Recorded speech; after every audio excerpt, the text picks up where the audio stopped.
আসসালামু আলাইকুম। সুখ দুঃখের সংসারে আরো একটা নতুন ভিডিওতে আপনাদেরকে আরো একবার স্বাগত জানিয়ে আবারও আরো একটা নতুন ভিডিও শুরু করতে যাচ্ছি।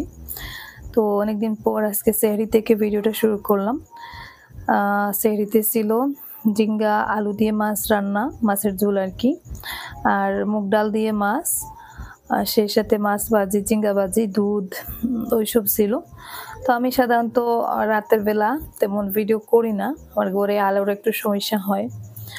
আর জুবাইর হঠাৎ করে ভিডিওগুলো করে নিয়েছিল, তাই আপনাদের সাথে শেয়ার করলাম।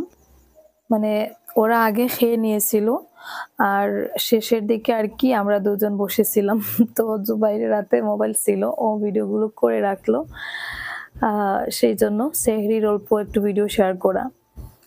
তো এখানে তারপর দিন সকালবেলা দেখুন, ও যে সেদিন গাছ থেকে পেঁপেগুলো পাড়া হয়েছিল, তো ২-৩ দিন রেখে দিয়েছিলাম। আর পেঁপেগুলো আবার পেকে যাচ্ছে। আজকেও আরো একটা পেঁপে পেড়ে এড করা হয়েছে। সবকটা পেঁপে একসাথে পেকে নরম হয়ে গেছে। তো এখান থেকে ভাবতেছি একটা আমার শ্বশুর শাশুড়িমাকে দিব, একটা মা-বাবাকে দিব। তো আসলে রমজান মাস তো কেউ যেতে চাচ্ছে না, তাই উনাদের কাছে পাঠাতে পারতেছি না। রমজান মাস এলেই দেখা যায় সবাই একেবারে নিজের মতন ব্যস্ত হয়ে যায়। আর এদিকে ওই যে সেদিন কলার ছোড়াটা কাটা হয়েছিল, ওটা পেকে গিয়েছিল আজ থেকে ২-৩ দিন আগে। ২-৩ দিন থেকে খাওয়া হচ্ছে। আর আজকে আমি কলার ঝুড়িটা বের করে দেখলাম, এখানে হাতে গোনা কয়েক কাঁদি কলা আরকি রয়েছে। তো অনেকটা বেশি পেকে গেছে। ভাবতেছি আজকে ইফতারে এই কলা দিয়ে একটা হেলদি আরকি জুস তৈরি করব। আর আজকে ইফতারেরই একটু আগ থেকে ভিডিওটা শুরু করলাম। আর মন মেজাজ একেবারেই ভালো না। ২ দিনের ভিডিও মিলিয়ে আরকি আজকের এই ভিডিওটা আপনাদের সাথে শেয়ার করা। জানি না ভিডিওটা আপনাদের কাছে ভালো লাগবে নাকি খারাপ লাগবে। মনটা খুবই খারাপ আরিয়ানকে নিয়ে। তো আরিয়ানের এত খারাপ একটা মানে কন্ডিশন শেষমেশ হবে বা অতটাও মারাত্মক অসুস্থ হবে বা এরকম কিছু রিপোর্টে ধরা পড়বে আমি আসলে স্বপ্নেও কল্পনা করি নাই। তো ওর জন্য রিপোর্টটা দেখে আমি হঠাৎ করে শক খেয়েছি। তো কান্না বের হচ্ছিল না, বুকের ভেতরটা একেবারে পাথর হয়ে গিয়েছিল। তো যাই হোক, সবটাই আজকের এই ভিডিওতে থাকবে, তাই রিকোয়েস্ট করবো স্কিপ না করে একটু ধৈর্য সহকারে ভিডিওর একেবারে শেষ অবধি আমার সাথে থাকুন, দেখতে থাকুন আর আমার কথাগুলো মনোযোগ দিয়ে শোনার চেষ্টা করবেন। তা না হলে আবার অনেক সময় দেখা যায় অনেকে যেটা আমি ভিডিওতে বলেছি সেটা নিয়ে প্রশ্ন করেন। তো এখানে ওই ইফতারের আগে আরকি যা রান্নাবান্না করা হয় সেটারই ভিডিও ফুটেজ ওগুলো। তো আমি এখানে মাছের মাথা দিয়ে মুগ ডাল রান্না করছিলাম। আরিয়ানের বাবা তারাবি নামাজ থেকে এসে ভাত খান। তো আজকে আর মানে ওই তারাবির নামাজের পরে রান্নাবান্না করা হয়নি।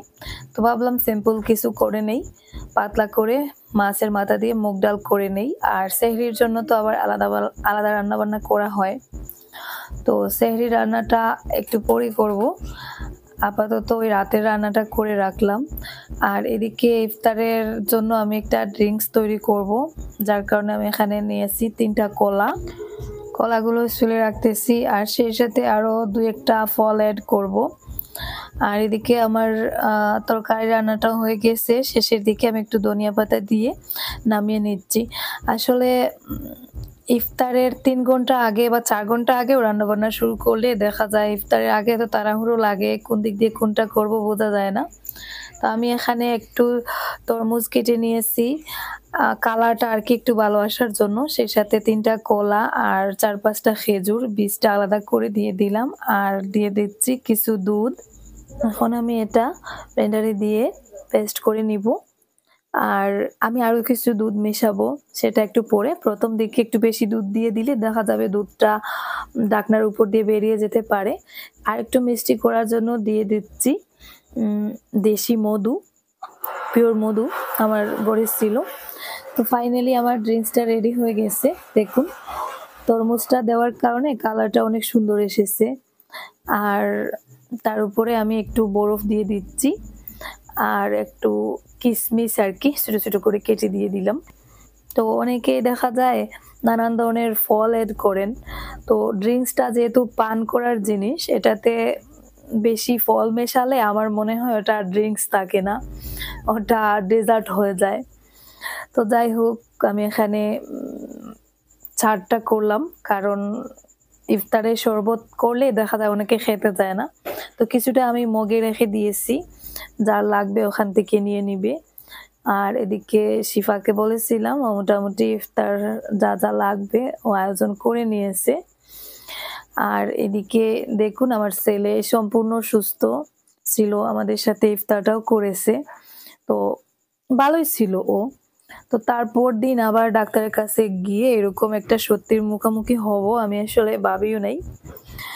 তো যাই হোক, ভিডিওটা যারা এখনো দেখতেছেন কিন্তু একটা লাইক দিতে ভুলে গেছেন, প্লিজ ভিডিওটা দেখে দেখে একটু কষ্ট করে একটা লাইক দিয়ে ভিডিওটা শেষ পর্যন্ত কন্টিনিউ করার চেষ্টা করেন। আর সেই সাথে যারা আজকে আমার চ্যানেলে নতুন, চ্যানেলটাকে এখনো সাবস্ক্রাইব করা হয় নাই, প্লিজ চাইলে চ্যানেলটাকে সাবস্ক্রাইব করে দিতে পারেন।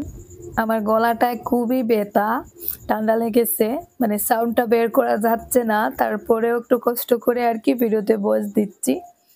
তো জানি না সাউন্ডটা কেমন শোনাচ্ছে। তো যাই হোক, আমাদের ইফতারটা হয়ে গেল। তারপর দিন সকালবেলা মানে আজকে সকালবেলা আমরা সেহরি খাওয়ার পরে আর ঘুমাই নাই। সেহরি খেয়ে বেরিয়ে পড়েছিলাম আরিয়ানকে নিয়ে ডাক্তারের কাছে আসার জন্য। মানে ওর গলা, মুখের ভেতর, ওটা গার জন্য কিছু খেতে পারে না। তো ওই জন্যই আর কি ডাক্তারের কাছে ওকে নিয়ে আসা। কিন্তু রমজান মাসের কারণে দেখুন, যে ডাক্তারের চেম্বারে যাচ্ছি, বাসায় যাচ্ছি, দেখা যাচ্ছে এখনো দরজা গেট বন্ধ। তো যাই হোক, শেষমেশ মানে একজন ডাক্তারের আর কি সিরিয়াল কষ্ট করে অ্যারেঞ্জ করলাম, দেখা যাক কি হয়। তো এখন আমাদেরকে 2-3 ঘন্টা সময় অপেক্ষা করতে হবে, কারণ রমজান মাসের কারণে ডাক্তাররা লেট করে পেশেন্ট দেখা শুরু করেন। আর আগে যখন আমরা এসেছিলাম তখন কিন্তু অতটাও লেট করতেন না। এখন রমজান মাসের কারণে হয়তো ওনাদের টাইম শিডিউলটা চেঞ্জ করে নিয়েছেন, যেটা আসলে আমরা জানতাম না। আসসালামু আলাইকুম, আশা করি আপনারা সবাই ভালো আছেন, আমরাও ভালো আছি আলহামদুলিল্লাহ। মানে দিনকাল তেমন একটা ভালো যাচ্ছে না, তারপরেও বলবো আলহামদুলিল্লাহ, কারণ যে পরিস্থিতিতে আছি মানে ভালোই আছি। আমাদের থেকে আরো অনেক খারাপ পজিশনে হয়তো অনেক মানুষ আছেন, যার জন্য আবারও বলবো আলহামদুলিল্লাহ। তো আমার হাতে দেখতে পাচ্ছেন কিছু রিপোর্টস। তো যাই হোক, ওটা আমি আপনাদেরকে একটু পরে দেখাবো, ওটা আরিয়ানের রিপোর্টস। আর তার আগে আমি কি বলতে এসেছি আসলে, আমি সাহস করে ক্যামেরার সামনে চলে এসেছি, কিন্তু এখন মানে খুঁজে পাচ্ছি না যে কি বলবো, সবকিছু আউট অফ মাইন্ড হয়ে গেছে। তো যাই হোক, কোথা থেকে শুরু করব, মানে আমার কথা বের হচ্ছে না, এরকম একটা অবস্থা। এমনিতেও মানে ডিপ্রেশনে ভুগতেছি কয়েকদিন থেকে। শরীর তো ভালো থাকে না, এটা আর নতুন করে বলার কিছু নেই, আপনারা জানেন। আর আপনারা হয়তো এই বিষয়ে শুনতে শুনতে অনেকে বিরক্ত হয়ে গেছেন। তো যাই হোক, আমার প্রসঙ্গটা থাক। আর মানে গতকালকের ভিডিওতে আপনারা দেখেছিলেন, গতকালকে পরশু 2 দিনের ভিডিও কিন্তু আরিয়ানকে নিয়েই ছিল। তো মোটামুটি গতকালকেও সুস্থই ছিল।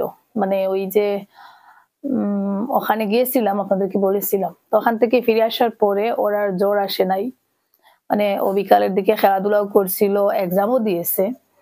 তো মোটামুটি নরমাল ছিল। তারপরে আসলে খাবার খেতে গেলে দেখা যায় ওর মুখে ঘা, আর মুখের ভেতরটা আর কি একটু লাল, আর ও যে 2 ঠোঁটের পাশটা একটু অন্যরকম আর কি হয়ে গেছে, লাল লাল। তো আমি কয়েকদিন থেকে মানে একটা বিষয় ভাবতেছি যে মাঝে মধ্যে ওর মুখে ঘা হয়ে যায়। তো একটা বাচ্চা মানুষ হঠাৎ করে মুখে ঘা, তো এর কারণ নরমালি লিভারের সমস্যা থেকে হতে পারে। তো আমি ওকে এর আগে আরো 2 বার ডাক্তার দেখিয়েছিলাম।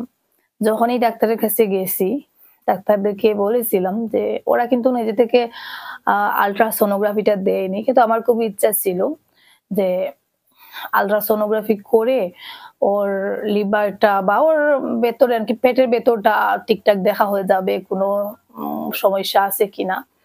তো আর কি যেটা আমি অ্যাডভান্স করতে চাইছিলাম, কিন্তু উনারা দিতে চাননি। তো তো যাই হোক আর করানো হয় নাই। তো গতকালকে রাতে সিদ্ধান্ত নিলাম ওকে আবারও একজন ডাক্তার দেখাবো। কারণ ও কিছু খেতে পারে না মুখে ঘার কারণে। তো রমজান মাস তারপরেও মানে সিদ্ধান্ত নিলাম যে ওকে নিয়ে উম আগামীকালকে সকালে ডাক্তারের কাছে যাব। তো যেই বাবা সেই কাজ।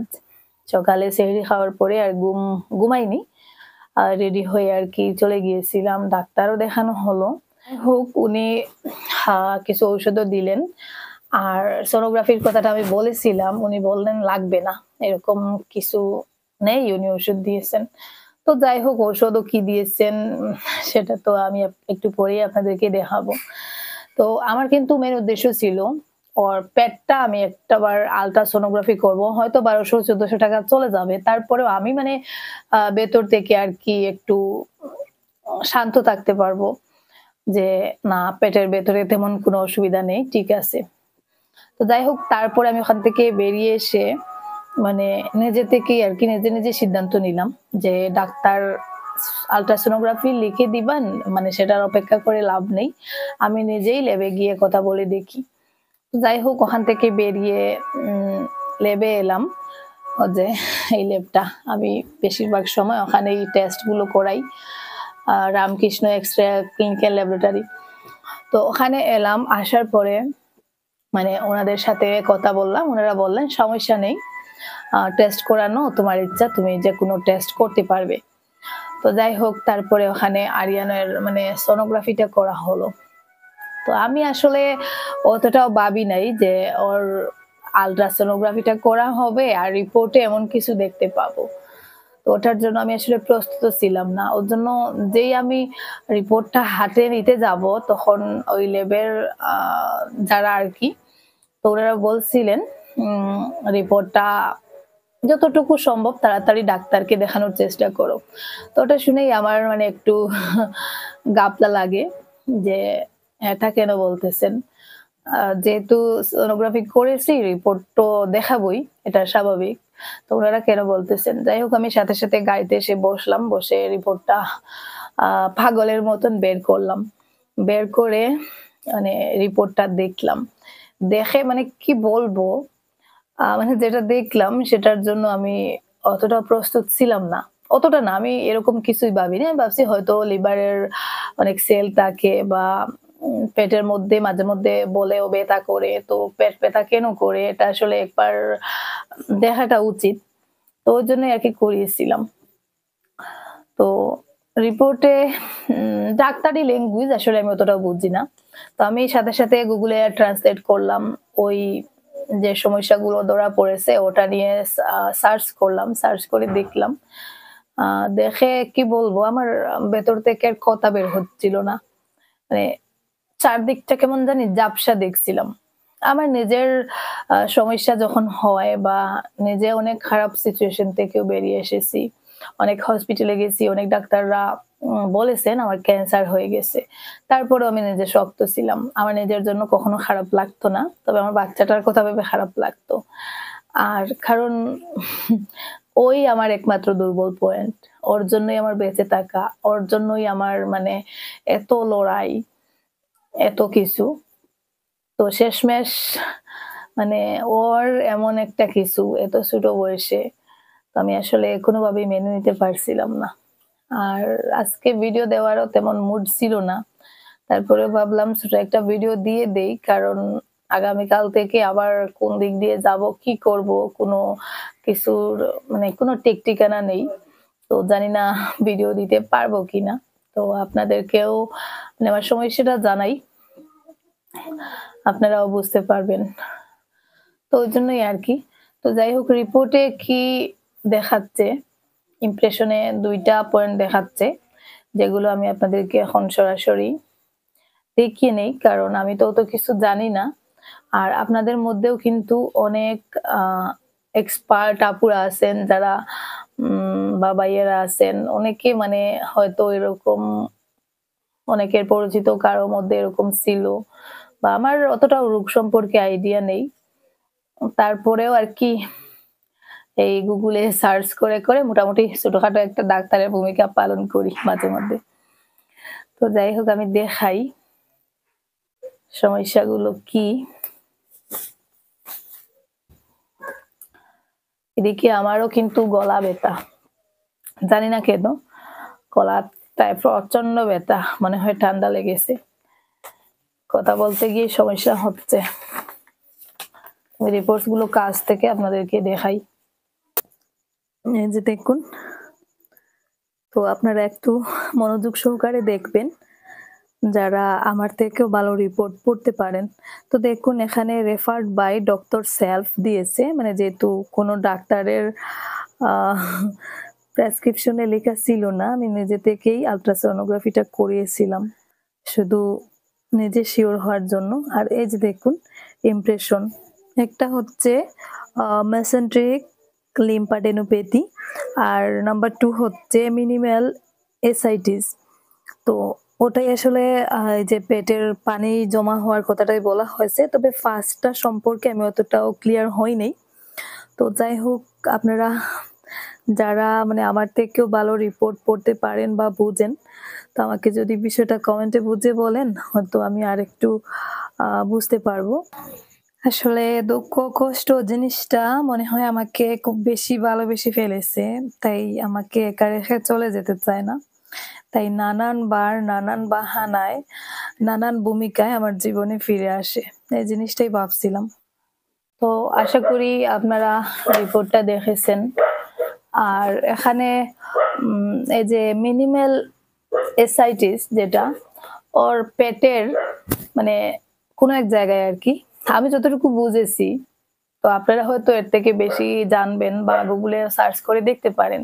তো আমি যতটুকু আর কি বুঝেছি, ওর পেটের এক পাশে পানি জমে গেছে। তো একটা বাচ্চার জন্য এই অসুখটা কতটা মারাত্মক, আর এই পানি জমাটাও কিন্তু কোনো অসুখ না, এটা অন্য কোনো রোগের মানে লিভার জনিত অন্য কোনো রোগের লক্ষণ এই পানি জমাটা। তো লিভারে কি হয়েছে বা কোন রোগটা বাসা বেঁধেছে আমি আদৌ জানি না। যাই হোক, আমি নেগেটিভ কিছু চিন্তা করতে চাচ্ছি না, এরকম কিছু ভাবতেও পারতেছি না, আল্লাহ না করুন। আর আরো একটা, এই যে মেসেন্ট্রিক কি এটা লিম্ফাডেনোপ্যাথি, তো এটা আসলে এটার বিষয়ে আমিও অতটা ক্লিয়ার হইনি, এটা কি বা সমস্যা কি। তো যাই হোক, আগামীকালকে ভাবতেছি আবারও ডাক্তারের কাছে যাব, অন্য একজন ডাক্তারের কাছে যাব, কারণ গতকালকে আমি যে ডাক্তার দেখিয়েছি ওখানে গিয়ে আমি মানে স্যাটিসফাইড না। তো ওর জন্য আমার খুবই পরিচিত একজন ডাক্তার, যিনি অনেকক্ষণ ধৈর্য নিয়ে কথা শুনেন, বুঝেন বা কোনো কিছু আর কি সাজেস্ট করেন যে এখানে যাও, ওটা করো, সেটা করো। যদি উনি পারেন না বা উনার দ্বারা সম্ভব হবে না বুঝেন, তাহলে উনি অন্য কোথাও ভালো ডাক্তার বা এখানে যাও, মানে একটা আইডিয়া দেন আর কি। যাই হোক, ভাবতেছি ওখানে যাব, রিপোর্টটা দেখাবো। আর ওর লিভারের আরো কিছু ফাংশন টেস্ট করা বাকি আছে, তো ওখানে গেলে তো উনি সাধারণত ওগুলো দিবেন। তো ওগুলো আর কি টেস্ট করে ওর লিভারের মধ্যে আসলে সমস্যাটা কি সেটা আগামীকালকের টেস্টের রিপোর্টে ধরা পড়বে। তো এই রমজান মাসে আসলে এরকম একটা সিচুয়েশনের জন্য প্রস্তুত ছিলাম না। তো কি বলবো জানি না। দোয়া করবেন আমার ছেলেটার জন্য বিশেষ করে, ওর জন্য আমি ভিডিওটা আপলোড দিলাম। কারণ কি বলবো, আমি আসলে ফিরার পথে সারা রাস্তা মানে একটা কথা বলতে আমার ইচ্ছা হয়নি। আমার ভেতর থেকে মানে বুক ফেটে কান্না বের হচ্ছিল। কিন্তু আমার কোনো মানে কি বলবো, কান্নাটা মানে বাইরে বের হচ্ছিল না, কিন্তু আমার বুকটা ফেটে যাচ্ছিল। এত ছোট একটা বাচ্চা, আর মানে এরই মধ্যে ওর এই ধরনের কিছু রোগ। তো যাই হোক, আমি বেশি কথা বলতে পারতেছি না। আমি ওখান থেকে এসেই মানে ধপাস করে শুয়ে পড়েছিলাম। তারপরে না ইফতার, না রান্না-বান্না, কিছুই না। মানে অজন নিজের অজান্তেই চোখ থেকে পানি ঝরছিল। কি হলো? কি হবে? কি হতে যাচ্ছে? কিছুই বুঝতে পারতেছি না। তো যাই হোক, আপাতত আমি আর কিছু বলছি না। শুধু দোয়া করবেন আমার ছেলেটার জন্য, এটাই আপনাদের কাছে আমার চাওয়া। মন থেকে দোয়া করবেন, কারণ আমি জানি আমি নিজে যখন অসুস্থ হই বা হয়েছিলাম প্রথম দিকে, তো আপনারা অনেকে বিশেষ করে তাহাজ্জুদের নামাজ পড়েও আমার জন্য দোয়া করেছেন। আমি কমেন্ট গুলো যখন দেখতাম মানে আমার এমনি মানে কান্না চলে আসতো যে অচেনা মানুষের কাছ থেকে কতটা ভালোবাসা পাচ্ছি, বা কতটা ভালোবাসেন বলে একজন বিশেষ করে তাহাজ্জুদের নামাজ পড়ে আমার জন্য দোয়া করতেছেন। তো ওর জন্য ওই দাবি থেকে ভাবলাম আজকে ভিডিওটা শেয়ার করি। কারণ নিজের মানসিক আ যে স্থিতিটা বর্তমানে, সেটা পরিস্থিতি আমি আপনাদেরকে বোঝাতে পারবো না। আর ভিডিও দেওয়ারও ইচ্ছা ছিল না। তারপরে ভাবলাম ভিডিওটা হয়তো দিব, আজ দেই না, কাল দিব, পরশু দিব। তো একটু আগেই দিই। এই পেটে পানি জমার কারণ অনেক কিছু হতে পারে। আমি গুগলে, ইউটিউবে নানান ভিডিও সার্চ করে দেখেছি। লিভার সিরোসিস, লিভার ক্যান্সার, তারপরে যে কি বলবো? কি আরো একটা ২ টা জিনিস দেখেছিলাম আমি ভুলে গেছি। Fatty liver. তো ওরকম কয়েকটা কারণ আরকি। ৩-৪ টা কারণ দেখেছিলাম। তো সবকটা কারণই কিন্তু খারাপ। তো তার মধ্যে থেকে যদি কোনো একটা হয় তাহলে তো মানে কি বলবো আমি, যাই হোক আর কিছু বলতে চাচ্ছি না। সেটা আগামীকালকে রিপোর্ট দেখে বোঝা যাবে। মানে আগামীকালকে আমি যাবো আ টেস্ট করাবো। এটার জন্য ভাবতেই আমার এখনই খারাপ লাগতেছে যে আবার কোন জিনিসটার জন্য কোন জিনিসটা অপেক্ষা করতেছে। তো যাই হোক, সবাই দোয়া করবেন যাতে আমার বাচ্চাটার আর যাই হোক মানে ওই ধরনের খারাপ কিছু না হয়, যেটা ঔষধে না সারে এরকম কিছু না হয়। স্পেশালি এটাই দোয়া করবেন। আর আজকের মতো এই পর্যন্ত। আপনারা সবাই ভালো থাকুন, সুস্থ থাকুন। দেখা হবে নতুন কোনো ভিডিওতে। আল্লাহ হাফেজ। আসসালামু আলাইকুম।